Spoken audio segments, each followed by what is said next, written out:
Welcome back to the deep dive. We spend so much time searching for these really complex strategies, right? Detailed life plans, elaborate systems to try and navigate our confusing world. Exactly. But what if the most powerful tool for all that uncertainty was actually contained in a single, incredibly concise prayer? That is precisely what we're exploring today. Yeah. We're drilling into a short supplication, a dua, from Surah al-Kahf, the chapter of the cave. And the sources describe it as, well, not just a plea, but a complete methodology for surviving life's biggest trials. A methodology for finding genuine success. Okay. So our mission for this deep dive is to unpack this specific request. Mm. It seems to be a two-part prayer centered on getting what's called special mercy, or Rahmah, Right. and right guidance, which is rushed. Yes. So why these two things, and why are they seen as the ultimate antidote for all the confusion and worry we feel today? The supplication itself is just beautifully direct. Our Lord, grant us from yourself mercy, and prepare for us from our fair right guidance. Rushed. It's so simple. It is. But that simplicity, it sort of hides this vast theological and even psychological blueprint for, inner peace and just being effective in the world. Okay, let's start with the origin story then. No. Because context is everything here. To get the power of this phrase, we have to know who was asking and what they were up against. Absolutely. So this prayer was first voiced by the young believers, the ones known as the companions of the cave, or As-hab, al-Kahf. And they were facing a world that had, for all intents and purposes, completely rejected them. This wasn't just a social misunderstanding. No, this was systemic oppression. Exactly. The source material really paints a grim picture. I mean, they were fleeing a spiritual crisis inside a political one. Just think about the sheer number of challenges they faced at once. Their fundamental belief system was under attack. Right. They were being hunted by a deeply oppressive authority trying to force them to conform immediately. And the society around them, the moral reality, was totally corrupt. So they were escaping into a future that was, well, it was completely unknown. They had no map, no backup plan. Literally nowhere to go but a cave. It was an existential threat. And this is where it gets so profound. Right at the edge of this terrifying uncertainty, they stop and they pray. And what do they ask for? That's the key. They don't ask for a miracle weapon. No. They don't ask for an army to fight their oppressors or for, political dominance. Not for any visible victory. They just bypass all those external signs of strength. They ask only for Rahmah and rushed, special mercy and right guidance.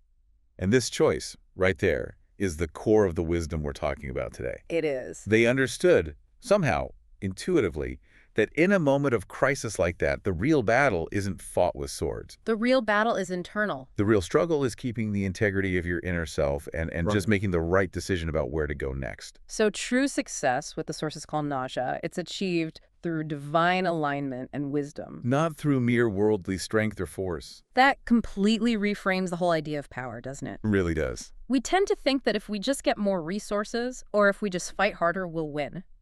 But the companions basically said, forget the external fight for a second.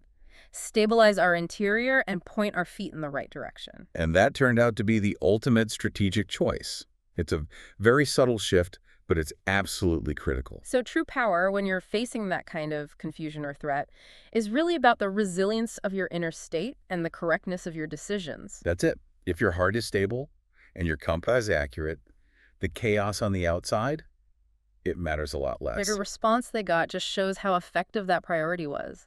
The divine intervention was so swift and totally unexpected. Right. The source says, we cast slumber over their ears. They got this immediate protection that it went beyond their physical struggle. They didn't have to fight. They didn't have to starve. They didn't have to hide constantly. They were just placed under this spiritual shield. An instant securing of their internal state. Which leads us right into what these two terms actually mean in practice, because they're so much richer than just mercy and guidance. Okay, let's unpack that. Special mercy, Rahmah. The source material is pretty clear. This isn't about, a check showing up in the mail. Not an obvious windfall, no. It's about receiving what's called hidden mercy, nemo kufia. Hidden mercy. Yeah. When we pray for mercy, we usually imagine something big, something visible. But this special mercy often takes forms you only see in hindsight, or that you only feel internally. Can you give us a concrete example, like for a modern scenario? Certainly. Think about someone navigating a huge financial downturn, a career collapse. Okay. They are physically surrounded by chaos, debt, uncertainty. A form of this hidden mercy would be inner peace, Wow. a calmness of the heart. Even though the external storms are raging, bills piling up, market crashing, this person finds this strange, inexplicable calm that lets them think clearly instead of just panicking. So that calm heart is the first sign of Rahmah. It is. That's profound. It means success isn't just fixing the problem instantly, but getting the internal bandwidth to deal with it without self-destructing. Exactly. Another key form of this hidden mercy is an unexpected way out of a serious dilemma. A bottleneck. The source calls it a mazik. A mazik. A bottleneck. Right. You feel completely cornered, you've tried every logical door, and they're all locked. Then suddenly an opportunity or a solution appears that you hadn't even factored into your limited human plan. A path where none existed before. Mm-hmm. Or maybe it's inspiration, Ilham. That moment of extreme confusion when you're paralyzed by choices and a sudden clear idea just cuts through all the fog. I see. So the sources explain that the function of this mercy is twofold.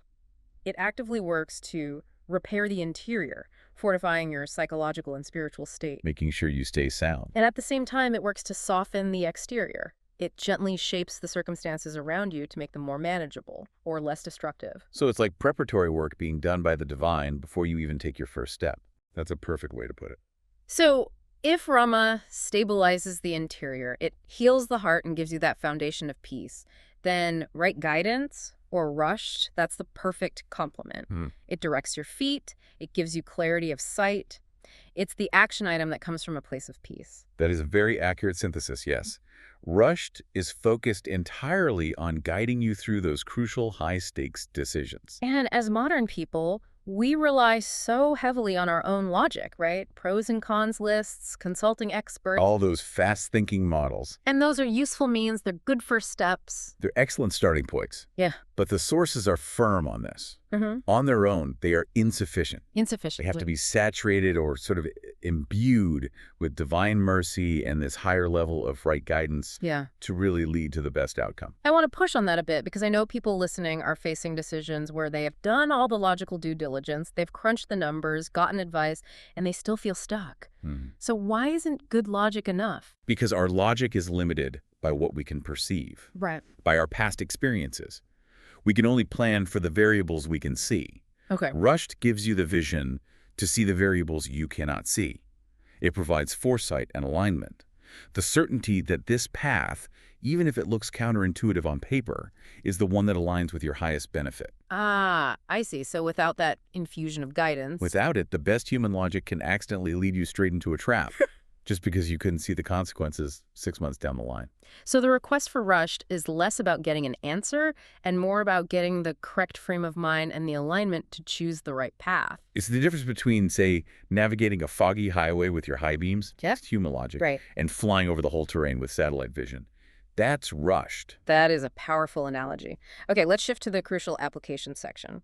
What does this all mean for us today, facing this constant noise of choices? From career shifts to relationships.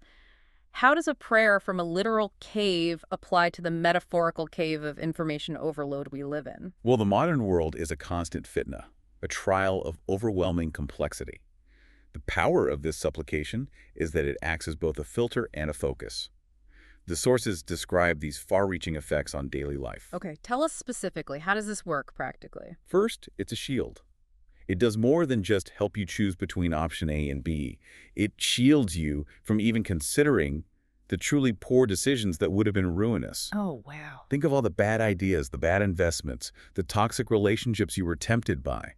But somehow, you just avoided them, often without knowing why. So that's rushed at work. It's like a spiritual firewall. Exactly. Deflecting bad ideas before they can even take root. Second, it's an opener of doors. Okay. It actively opens avenues and opportunities you never expected or could have calculated in your 5-year plan. A conversation from years ago might suddenly become the key. So that's the Rahmah working externally. Yes. It sets up these beneficial paths that were just invisible to our limited perception. And I imagine it's also a powerful ward against unseen threats. It is. The fourth effect the sources stress is that it wards off evils you might not even know are close, the unseen threats to your well-being or reputation. So you avoid a dangerous situation without ever knowing you were even near it. It's protection that comes before knowledge. Let's ground this. Let's say someone is at a career crossroads. They have a safe, stable job offer, option A, and a risky, high-reward startup, option B. They've done the spreadsheets, but they're paralyzed. How do Rahmah and Rush work here? Okay, in that moment of paralysis, just reciting this prayer with full presence of heart starts the process. First, the Rahmah kicks in. The inner peace. It grants that person inner peace. It dissolves the anxiety that comes from trying to control an uncontrollable future. And that calm is essential because anxiety clouds logic. Right, so the internal state is stabilized. Now they can actually think. Precisely. And once they're stable, the rushed can function. It might not instantly light up A or B as the right answer. What might it do? It might do something counterintuitive. It might show them option C, a completely different path that involves a seemingly unrelated contact they just made. A path they couldn't see before.